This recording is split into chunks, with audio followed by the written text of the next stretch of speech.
It means the world to me. Like this is the one reason why I wanted to stay in state is to be able to play for the state of Kansas, and being able to be one of the faces of Kansas State football is definitely a great feeling and a great position to be in. How much has your relationship grown with Coach Wells since he took over in January? How much does he help you grow as a player? A bunch, because whenever they're going through the process of picking a coach, I got on the phone with Coach Wells. We clicked right away, and I spent all of January, up until spring ball, in his office, just chopping it up, watching ball.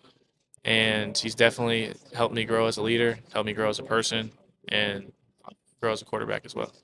I guess on the field, what has he helped you with the most throughout his time? Probably just knowledge of the offense and being able to go through my progressions, my reads as quickly as possible, being able to maneuver through plays and not hold on to the ball for too long. You hear a lot about the game slowing down as the older you get. From a year ago, where's the game at for you? It's definitely a lot slower. When I first stepped on campus for that first spring practice, things were all over the place and flying around for me. Definitely felt like I took big strides this spring, just already knowing the offense, deepening my knowledge in the offense. And then even as the season went on, the game slowed down. It just feel like preparation is definitely a big role in that.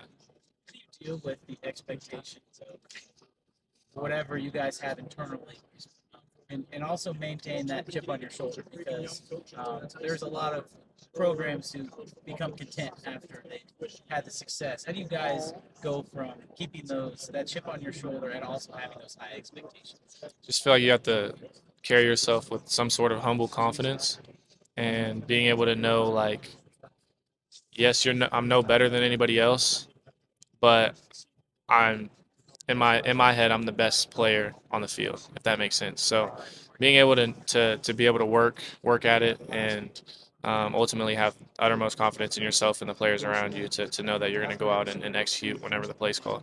Avery, what did you that week of those 8 games that you played last year? I guess early was a little bit more sparingly, but as the season progressed, what did you learn about playing football at this level? I mean, it's faster, players are more talented, but at the end of the day, it's just sounds simple, but take what the defense gives you. Don't try to force anything. Don't try to do too much. Try to make the big play every time. Just know situations, stuff like that, and being able to just go out and perform each week. Avery, could you describe the impact of playing behind a guy like Will Howard for a good part of the year last season? Did he kind of serve as a mentor figure for you? What are some takeaways and things you learned from him? Definitely, I would say he helped me in many ways. I was his roommate for all home and away games. I got to see kind of how he went about his film study, how he led, how he kind of bonded in the locker room and stuff I could watch and say, hey, I want to take this and add this to my game. Hey, I don't really want to add this part of this to my game, and just be able to put together the perfect formula that works for me. Avery, you mentioned kind of the pride you take in representing Kansas. Obviously, you had another Kansas native in Dylan Edwards this offseason. Coach is saying you kind of helped play a role in kind of bringing him along.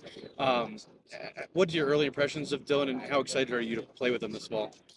Dylan's a special player, and I'm really excited to play with him this fall just because we already have that chemistry because we played Little League football together.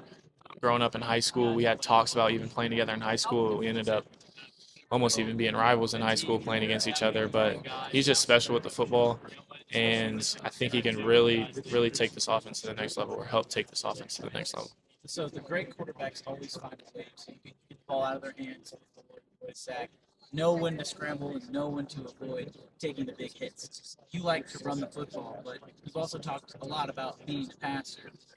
How have you kind of learned and grown and been able to develop maybe the want to try and scramble to the need to stay in the pocket and deliver the ball down the field? I feel like it's kind of a feel, and when you do it long enough, you kind of get a feel to it. And my biggest thing is I'm going to go through my reads. I'm going to go through my progressions. If I like it, then I'm going to take it. If I don't, then you have to get into that category as do I hit the back or is something open for me to scramble up in? Because a lot of times defenses will leave scramble lanes open that can easily be taken advantage of. But a lot of teams do a good job of maybe leaving a spy or somebody with eyes on you, where you just got to get it to the back and let the back go do his thing. So learn that this spring the back's your friend. Dump it down to the back. If he gets 3-4 yards and you're in 2nd and 6, it's way better than 2nd and 10. So it's being smart with the football.